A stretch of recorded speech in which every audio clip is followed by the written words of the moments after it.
Hi. Good to see you. Welcome. When did you arrive in Paris? That's nice. It's a good score.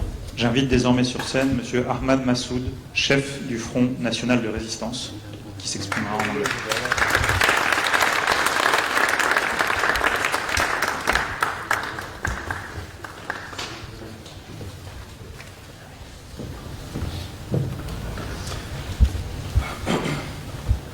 Bismillahirrahmanirrahim. Excellencies, Deputy Mayor Ahmad, ladies and gentlemen, dear friends of Afghanistan, it's an honor to be with you today in this beautiful city of Paris once again. To continue my speech in English, which is unfortunate, I went to the other side of the channel and learned English, and it was a little too late and I became too busy to learn the beautiful language of France and French. But however, I'm a Francophile and I hope one day I get the chance to learn it. But to continue my speech in that, I need to say a few words to my fellow people from Afghanistan and Farsi. Salam احترام دارم خدمت همه عزیزا، خواهران و برادران گرامی ما که از راه دور و نزدیک آمدین در این ماه مبارک رمضان. عرض سلام احترام خدمت تک تکتان و با آرزوی قبولی طاعات عباداتتان در این ماه مبارک. انشالله که خداوند با دعای شما و با زحمت شما و تلاش شما و اتحاد انسجام جمع همه ما و شما شاهد روزهای بهتر و شاهد آزادی کشور باشید. به خاطر مهمانان ما و به خاطر میزبانان ما و شرایط جلسه ما موقیره و به انگلیسی صحبت میکنم. Please allow me to begin my statement by expressing my deepest and utmost gratitude to Mayor Anne Hidalgo and Ms. Garrett. At a time when many chose to be silent, you choose solidarity. You have stood with the people of Afghanistan with dignity, constancy, and moral clarity, something which lacks, unfortunately, in today's world politics. Your support has meant a great deal, not only to those in exile, but specifically to many citizens of Afghanistan who felt that even in abandonment, there are friends who remember them and they are not forgotten. And also you have also built a legacy for the beautiful city of Paris that extends beyond your city, even beyond the beautiful country of France. You have made Paris not only a capital of culture and history, but also a capital of conscience. In the relationship between France and Afghanistan, your name will be remembered with gratitude. Thank you very much. On a personal note, I need to emphasize that we will never forget, as you also mentioned that you were one of the very few first French officials to honor my father, the late Commander Ahmad Massoud, here in Paris. It is now 5 years since we unveiled Ali the Commandant Massoud in March 2021. That moment was not only an act of remembrance, it was a symbol. It was an affirmation of courage, truth, and the shared values that binds both people of Afghanistan and the beautiful people of France together. Ladies and gentlemen, we meet at a moment of profound global disorder, unfortunately. The international order that emerged after the Second World War, however imperfect, was built on the idea that power should be restrained by rules and that human dignity should matter. Today that order is almost non-existent, and it is fragmenting before our very own eyes. I believe you're entering a world that is more transactional, it's more cynical, and it is more openly shaped by competition among powers, rather than principle and values. In such scenario and situation, in such order, countries like Afghanistan suffer first and suffer most, unfortunately.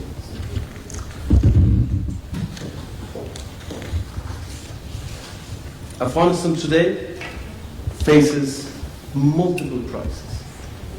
Humanitarian crisis, a political crisis, security crisis, something that we have been very vocal about it from the very first day. Because we knew the nature of this group, we knew the nature of tyranny.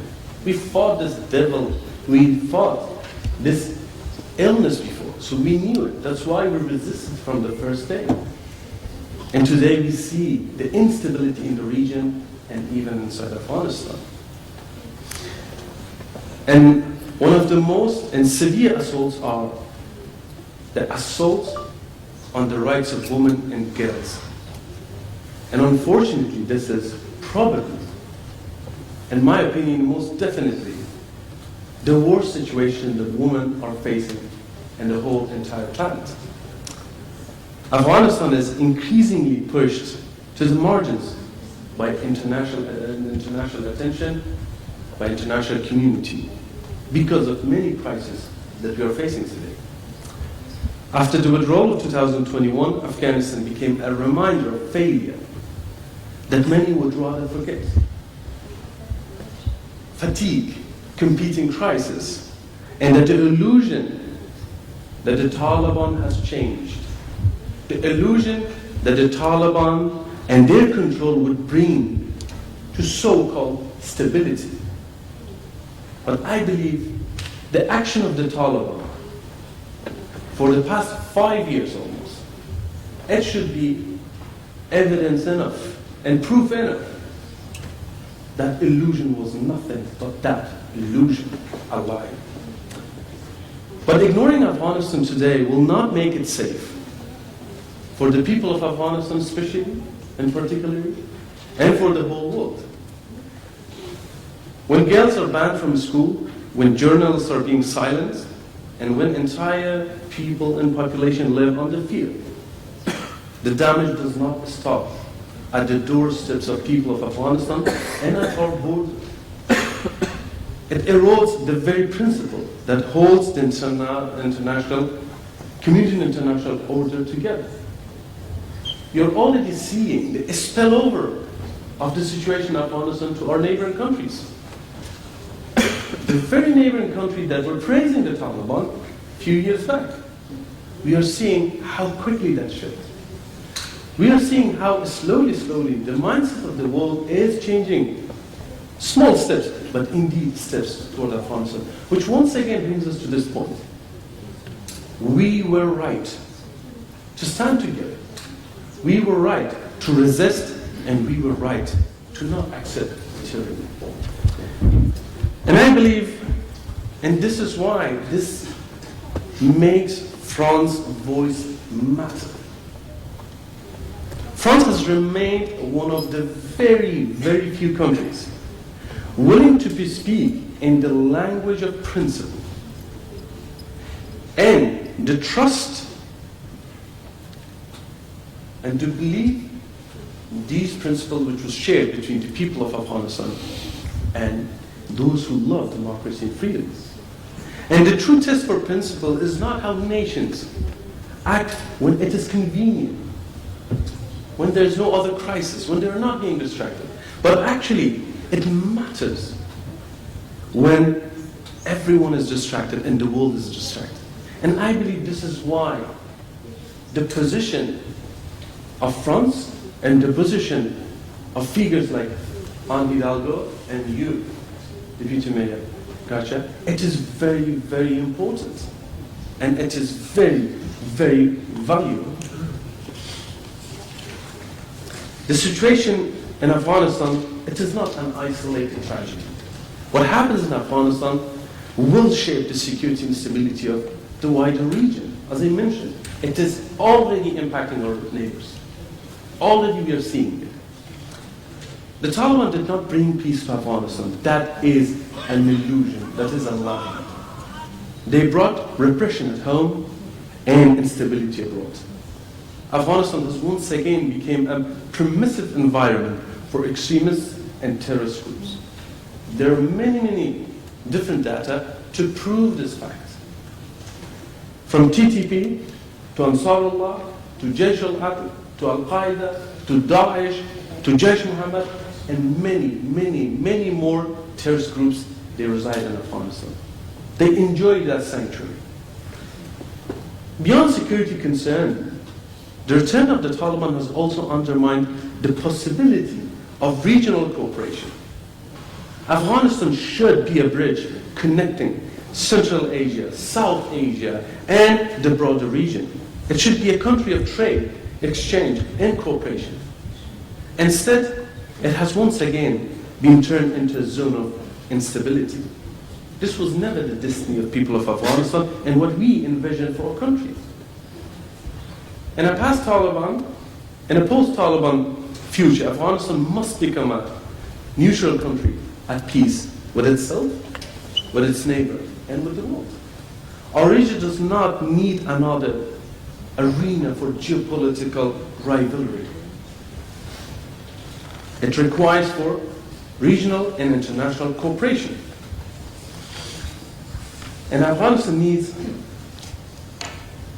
this contribution of all to help to become prosperous and stable. And that only happens if we have an elected, legitimate government. And then there is one of, again, the most horrific crime in the recent, at least, history. The suffering of women and girls of Afghanistan, which I need to once again express my utmost gratitude for the symbolic act of naming a square. That was beautiful, and I would like everyone in here to applaud for Anhidallah and you, Mr. Gacha, for this initiative.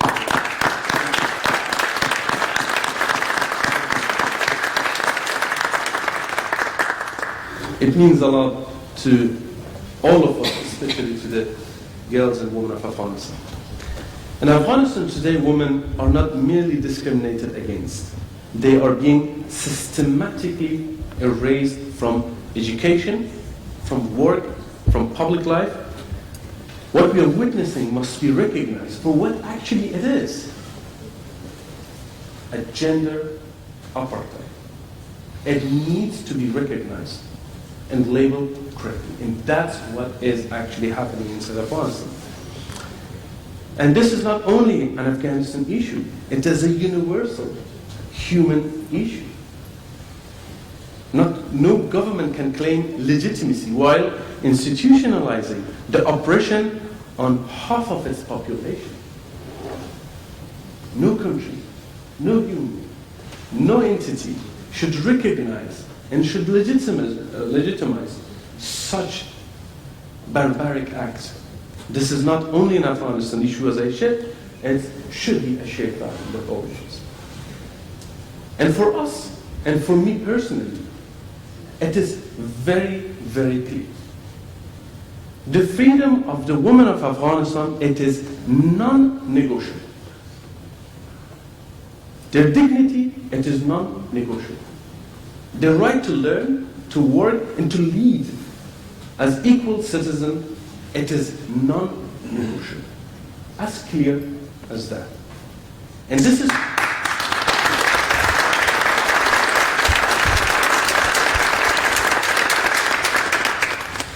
is why resistance matters. Resistance is not simply a military act. Resistance is the refusal to surrender a nation's soul. It is the defense of the idea that Afghanistan belongs to all of its citizens, not to one armed faction, not to one ideology, and not to one imposed interpretation of society. Afghanistan belongs to all. You mentioned, Mr. Garcha, about my father. Much has changed since my father's struggle. Much has changed since he came to Europe with message of hope and message of hope. My father struggled, his message and all of that. However, there are some which still remains. True. Of course, the Taliban now control the state apparatus, and they impose one of the most sweeping system of oppression in Afghanistan has ever seen. However, what has not changed is the people of Afghanistan's desire for dignity, representation, and the right to shape their own future. That dream, that will, and that desire is something which hasn't changed. We are completely different worlds. True. Situation inside, it is not the same. True. But that desire, that flame, it is identical. If not even grown bigger and became bigger. Our struggle continues to many fronts. There's armed resistance by those who continue to stand against tyranny under extraordinary difficult conditions. But there's also political, civic, intellectual, and diplomatic resistance. And above all, the resistance of women of Afghanistan.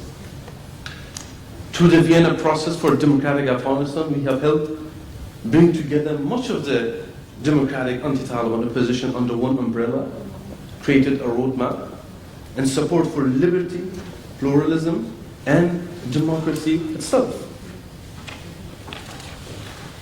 This unity, indeed, it sends a message, first and foremost to the people of Afghanistan, that an alternative exists. Because one of the narratives that the Taliban are trying to push upon the people of Afghanistan and international community is that we are left with two choices: extremism, terrorism, Taliban, whatever we call it, and chaos. We are here to challenge that narrative. That is wrong. We are not here, and we do not have only between chaos and Taliban. But what I just said, it sends a message that the world in Afghanistan do possess an alternative. And we are not condemned to choose between chaos and terrorism. There is another path. There is another hope. A democratic, decentralized, and pluralistic Afghanistan where every citizen stands equal before the law. And this is why it is very important to have a government in Afghanistan that everyone respects the law and no one is above the law. Right now, Afghanistan is being ruled by a bunch of decrees coming from a man that no one knows, no one sees, no one hears, called Hibatullah. And this is something that needs to change. We need a government, a legitimate government, which once again for us to become a part of the international community and everyone feels that they belong to. And that vision clearly needs partners. Let me be very clear. We do not ask for the world for armies and endless wars. As my father said, more than 25 years in here in Paris, I'm repeating the same thing. We are not calling and requesting for war. We are not requesting for boots on the ground. We are not requesting for bombardment on Afghanistan. As a matter of fact, I'm very much against it. However, what we do need is consistency on a few fronts. No recognition whatsoever for tyranny. No reward for gender persecution. And no false hope or push for a stability based on fear and terror. Continue humanitarian aid. Indeed, people of Afghanistan very much need it. But channel it through independent organizations rather than through the channels that the Taliban created or through the Taliban. Which that, once again proven by many data and many reports, empower the Taliban themselves. Support civil society, independent media, and women's organization maintain international pressure and accountability for crimes committed in Afghanistan by the Taliban. Above all, support citizens of Afghanistan who still believe in democracy and freedom. Because all what I said before in terms of support, it is a short-term solution. For how long we are going to give aid to Afghanistan? For how long we will accept refugees from Afghanistan? For how long we will try to put sanctions on the Taliban? That only changes when Afghanistan changes. And that is important to support those who believe in democracy and freedom and they want to bring democracy and freedom in Afghanistan. So I stand here today not to ask for pity, but for clarity. Do not confuse the imprisonment of a nation with stability. Do not mistake fear and oppression for peace. And do not legitimize those who wage war against women, against diversity, and against the very idea of citizenship. Support those in Afghanistan who seek not revenge, but a just peace. Support those who resist both terrorism and terror. Support those who want Afghanistan to become once again a responsible member of international community.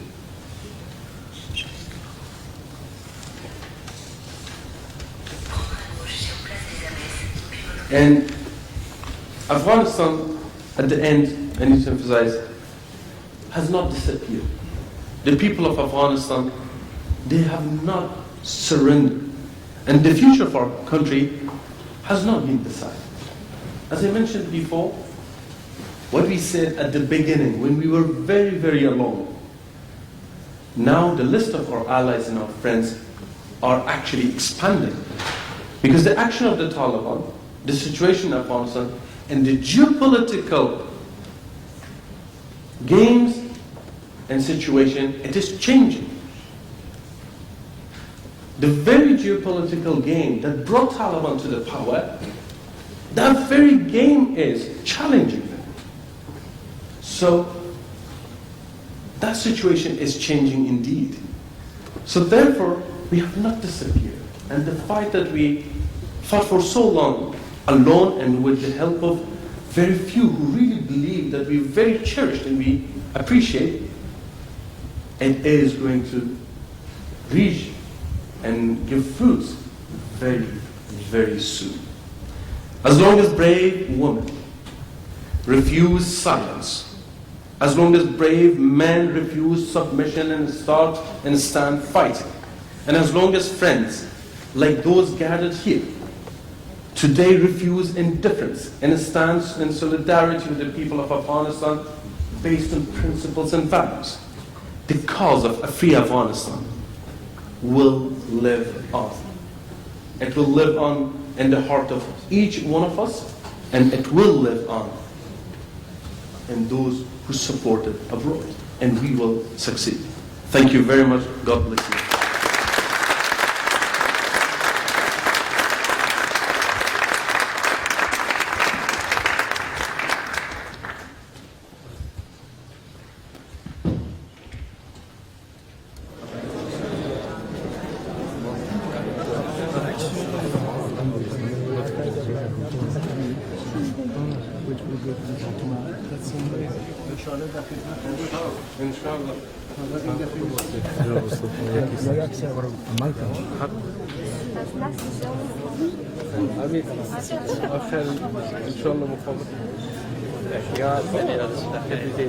It is becoming very clear what's happening. And Thank you very much.